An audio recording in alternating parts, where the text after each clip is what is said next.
Hello everyone, સ્વાગત છે તમારું મારા કિચનમાં। તો આજે હું અહીંયા મહેસાણાના પ્રખ્યાત અને શિયાળાની ઠંડીની ઋતુમાં ખાસ કરીને બનતા તુવેર ટોઠા હું અહીંયા બનાવીશ। અને જો આ તુવેર ટોઠા તમને બનાવતા ન ફાવતા હોય તો મારી આ પરફેક્ટ માપ સાથે પરફેક્ટ રીત સાથે જો બનાવશો તો ખૂબ જ એવા ટેસ્ટી બનશે। તો જો તમને મારો આ વિડીયો પસંદ આવે તો સ્કીપ કર્યા વગર એન્ડ સુધી જોતા રહેજો। તો આ રીતે મેં બાઉલમાં 6 કલાક પહેલાં તુવેર પલાળી અને રેડી કરી દીધી છે। તો જ્યારે પણ તમારે ટોઠા બનાવવાની ઈચ્છા હોય તો એનાથી 5 કે 6 કલાક પહેલાં તમારે આ રીતે તુવેર પલાળી અને રેડી કરી દેવાની। તો તુવેર આપણી સરસ પલળી રેડી થઈ ગઈ છે અને જે તુવેર મેં પલાળી છે એ આ રીતેની આપણી કઠોળ તુવેર આવે છે। તો મેં અહીંયા આ બાઉલના માપ પ્રમાણે 1 બાઉલ ભરી મેં અહીંયા તુવેર પલાળી હતી। તો હું અહીંયા આ માપ પ્રમાણે 5 વ્યક્તિ માટેના ટોઠા બનાવવાની છું। તો આ રીતે તુવરને આપણે પલાળેલી છે અને ફરીથી એકવાર ચોખ્ખા પાણીથી ધોઈ કુકરમાં આ રીતે લઈ અને તુવર ડૂબે એનાથી થોડું વધારે પાણી આપણે એડ કરી દેવાનું। અને તુવરને આપણે એકદમ પ્રોપર બાફવાની નથી, થોડા એવા દાણા રહે એ રીતેની બાફવાની છે। થોડું એવું મીઠું એડ કરી અને કુકરનું ઢાંકણ બંધ કરી અને 4 વિસલ આપણે એની કરી દઈશું। તો હવે આપણે વઘાર કરીશું। તો એના માટે મેં ગેસ ઓન કરી કઢાઈ રાખી તેલ રાખી દીધું છે અને તેલ મેં અહીંયા માપ પ્રમાણે જોવા જઈએ તો આ રીતે 1.5 બાઉલ ભરી મેં અહીંયા તેલ એડ કરી દીધું છે। તેલ થોડું એવું ગરમ થાય એટલે આપણે જીરાનો વઘાર કરીશું। જીરું થોડું એવું સંતળાય એટલે અહીંયા લીલા મરચાં અને આદુની પેસ્ટ મેં અહીંયા બનાવીને રાખી હતી એ 2 ટેબલસ્પૂન મેં અંદર એડ કરી દીધી છે। તો આ રીતે એને થોડીવાર માટે આપણે સાતળવા દઈશું, થોડી એવી કચાશ દૂર થાય ત્યાં સુધી એને સાતળવા દઈશું। તો ટોઠા બનાવતી વખતે આપણે તેલનું પ્રમાણ થોડું એવું વધારે રાખવાનું। તો આ રીતે સંતળાઈ જાય એટલે મેં અહીંયા બાઉલના માપ પ્રમાણે લીલું લસણ લઈ લીધું છે ને આ રીતે ઝીણું કટ કરીને આપણે લઈ લેવાનું। તો જે બાઉલ ભરી આપણે તુવેર લીધી હોય એ જ બાઉલ ભરી આપણે લીલું લસણ લેવાનું, એ આપણું પરફેક્ટ માપ છે। મેં અહીંયા અડધો બાઉલ ભરી લીલી ડુંગળી ઝીણી કટ કરી અને લઈ લીધી છે, એ પણ આપણે અંદર એડ કરી દઈશું અને મિક્સ કરી અને સાતળવા દઈશું। મેં અહીંયા લીલી ડુંગળીનો થોડો ઓછો ઉપયોગ કર્યો છે, પાછળથી હું અહીંયા સૂકી ડુંગળીનો પણ ઉપયોગ કરવાની છું, એટલે બંને થોડું થોડું લઈ અને બંને ડુંગળીનો હું અહીંયા ઉપયોગ કરીશ। તો આ રીતે લીલું લસણ અને ડુંગળી પણ સરસ એવા સંતળાઈ ગયા છે। તો મેં અહીંયા 3 નાની મીડિયમ સાઇઝની ડુંગળીની આ રીતે ગ્રેવી કરી અને રેડી રાખી હતી એ અંદર આપણે એડ કરી દઈશું। ડુંગળી એડ કરી અને આ રીતે મિક્સ કરી અને 1 મિનિટ સુધી આપણે ડુંગળીને સાતળવા દઈશું। થોડું એવું તેલ છૂટું પડે ત્યાં સુધી એને આપણે આ રીતે સાતળવા દેવાનું।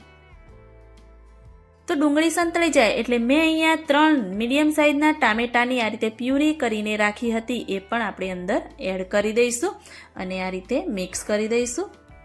તો આ રીતે ડુંગળી અને ટામેટાની ગ્રેવી બનાવીને એડ કરવાથી આપણા તુવેર ટોઠા છે એ સરસ એવા રસાવાળા બને છે। જો તમે એકદમ ઝીણી કટ કરીને એડ કરવા માંગતા હોય તો પણ ચાલે। તો ડુંગળી ટામેટા સરસ એવા સંતળાય છે ત્યાં સુધી આપણે ચેક કરી લઈશું કે આપણી તુવેર બફાઈ ગઈ છે કે નહીં। તો આ રીતે દાણાદાર રહે એ રીતેની આપણે તુવેર બાફવાની। તો તમે જોઈ શકો છો કે તુવેર પણ સરસ એવી આપણી બફાઈ અને તૈયાર થઈ ગઈ છે। આ જે તુવેરમાં પાણી છે એ એક બાઉલમાં હું લઈ લઈશ। તો લીલું લસણ, ટામેટાની અને ડુંગળીની ગ્રેવી બધું સરસ એવું સંતરાઈ ગયું છે અને ઉપર તેલ પણ સરસ એવું છૂટું પડી ગયું છે। તો હવે આપણે બીજા મસાલા કરીશું। તો ટેસ્ટ અનુસાર મીઠું એડ કરી દઈશું। તુવેર બાફવામાં પણ આપણે મીઠું એડ કર્યું હતું એટલે એ રીતે આપણે મીઠું એડ કરવાનું। અને 1 ટેબલસ્પૂન હળદર પાવડર, 2 ટેબલસ્પૂન ધાણા જીરું પાવડર, 1 ટેબલસ્પૂન કાશ્મીરી લાલ મરચું અને ½ ટેબલસ્પૂન હું અહીંયા રેગ્યુલર તીખું મરચું એડ કરી દઈશ। તમારે જેવું તીખું જોઈએ એ રીતે તમે મરચું પાવડર એડ કરી શકો છો। બધા જ મસાલા આ રીતે મિક્સ કરી અને 1 થી 2 મિનિટ સુધી મસાલાને પણ આપણે સાતળવા દઈશું।